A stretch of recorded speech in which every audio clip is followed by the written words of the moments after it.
ऐसा और आर भाई ए की तरफ से आज बिहार बंदी का आह्वान किया गया है। देख सकते हैं शहर भर में घूम के आज बंदी को सफल बनाने के लिए लगे हुए हैं। इनके बैनरों पे लिखा है सेना भर्ती जवान मोर्चा के साथ साथ रोजगार संघर्ष संयुक्त मोर्चा की ओर से इसको निकाला गया। आज बिहार बंद किया गया है, जो अग्निपथ योजना लाया गया है उसके विरोध में हम इनसे जानेंगे क्या कुछ है।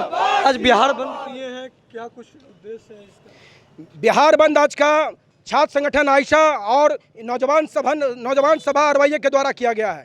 और ये बिहार बंद जब हम लोग जुलूस में निकले हैं बाजारों में, तो बिहार बंद ऐतिहासिक रूप से सफल बंद है। इसका मतलब है कि छात्र युवाओं की जो लड़ाई है, छात्र युवाओं की लड़ाई के साथ पूरा बिहार कदम से कदम मिलाकर आगे बढ़ रहा है और पूरा बिहार आज ऐतिहासिक रूप से बंद है। मोदी सरकार को ये बात बताना चाहिए कि आपका बेटा बीसीसीआई का चेयरमैन बनेगा, आपका बेटा बड़े कंपनियों में जाकर एमडी बनेगा, आपका बेटा सरकारी नौकरी में डायरेक्ट जाकर आईएएस बन जाएगा और देश के जो नागरिक हैं, देश के नागरिकों के बेटे के लिए वो अग्निवीर बनेंगे।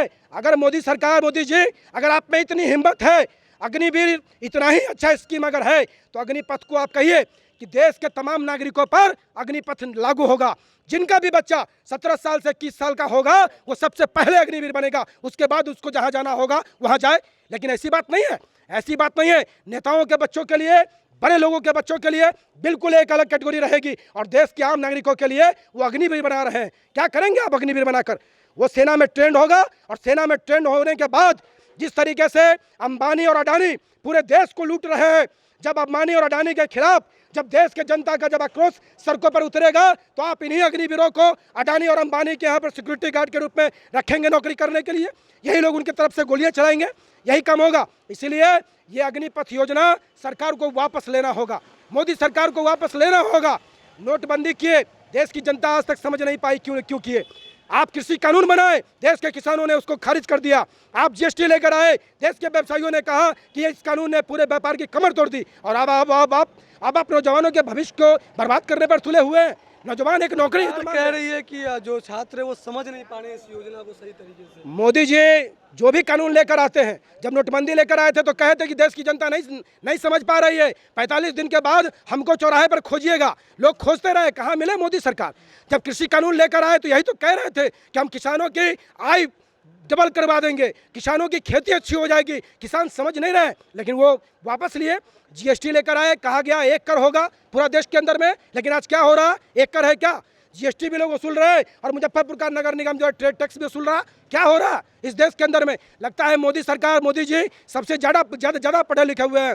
वो देश के छात्र नौजवानों को मूर्ख समझने की गलती न करे। और जिस तरीके से आंदोलन को बदनाम करने का मोदी सरकार हथकंडा अपनाती है हर आंदोलन को, सुनिए जरा। किसान आंदोलन को क्या कहा इन लोगों ने? कहा कि नक्सली आंदोलन चला रहे हैं, कहा खालिस्तानी आंदोलन चला रहे हैं, कहा कि पाकिस्तान से ये आंदोलन चल रहा है। क्या हुआ इस देश के अंदर में? नौजवानों का आंदोलन शुरू हुआ, आपने कहना शुरू किया कि विपक्ष इनको गुमराह कर रहे हैं। नौजवानों को विपक्ष गुमराह कर रहा है तो जीडी बख्शी साहब को कौन गुमराह कर रहा है? मोदी जी। आपके लोग हैं ना, 8 साल तक वो आपके नीतियों का पैरोकारी करते रहे चैनलों पर आकर, और जीडी बख्शी ने कहा कि ये फैसला सरकार का बिल्कुल गलत है और ये सेना का मनोबल तोड़ेगा। और सेना जो हमारी इतनी मजबूत सेना है, आत्मनिर्भर सेना है, दुनिया में सबसे ताकतवर सेना है, इस सेना का मनोबल तोड़ने का काम होगा।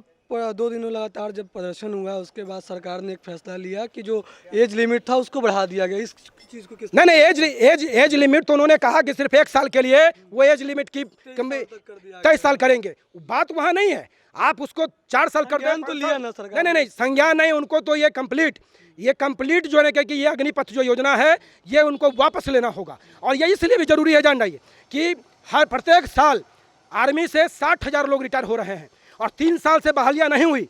1,80,000 पद रेगुलर में नियुक्त पड़ा हुआ है। आप अग्निवीरों को भरेंगे और वो जो रेगुलर जो पद है वो सारा का सारा पद समाप्त हो जाएगा।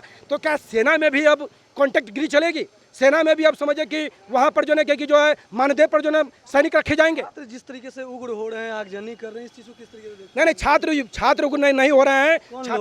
छात्रों के आंदोलन में भाजपा और आरएसएस के लोग शामिल होते हैं और ये तमाम लोग पत्थरबाजियां करते हैं, ये तमाम लोग ट्रेनों को फूंकते हैं ताकि आंदोलन बदनाम हो जाए। छात्र युवा तो अपने भविष्य को लेकर लड़ रहा है। कौन छात्र युवा पत्थरबाजी करेगा? अभी हम लोग का जुलूस निकला, हम लोगों ने कहीं भी पूरे बाजार में हम लोग घूम कर आए हैं, कहीं भी हम लोगों ने नहीं कहा दुकानदारों को कि आप बंद कर लीजिए दुकान, स्वतः बंद है। स्वतः बंद है, क्योंकि वो समझ रहे हैं, क्योंकि उस दुकानदार का भी तो कोई बच्चा है, उस दुकानदार का भी तो बेटा है, वो जानता है, उस इस बात को समझ रहा है कि ये जो अग्निपथ योजना है ये देश के युवाओं को, देश के छात्रों को ये बर्बाद कर देगा, देश के भविष्य को ये जो है खतरे में डाल देगा। इसलिए सारे लोगों का समर्थन मिला हुआ है। और जान जाइए कि छात्र नौजवानों को मोदी जी इतना मूर्ख नहीं समझे।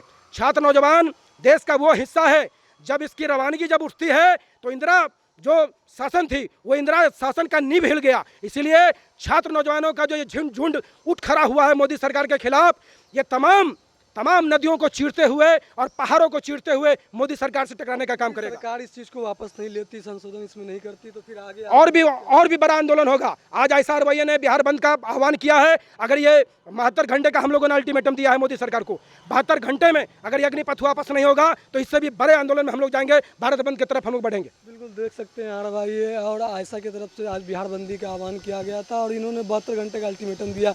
यदि इसमें अगर कोई फैसला नहीं लिया जाता तो और बड़ा आंदोलन करेंगे।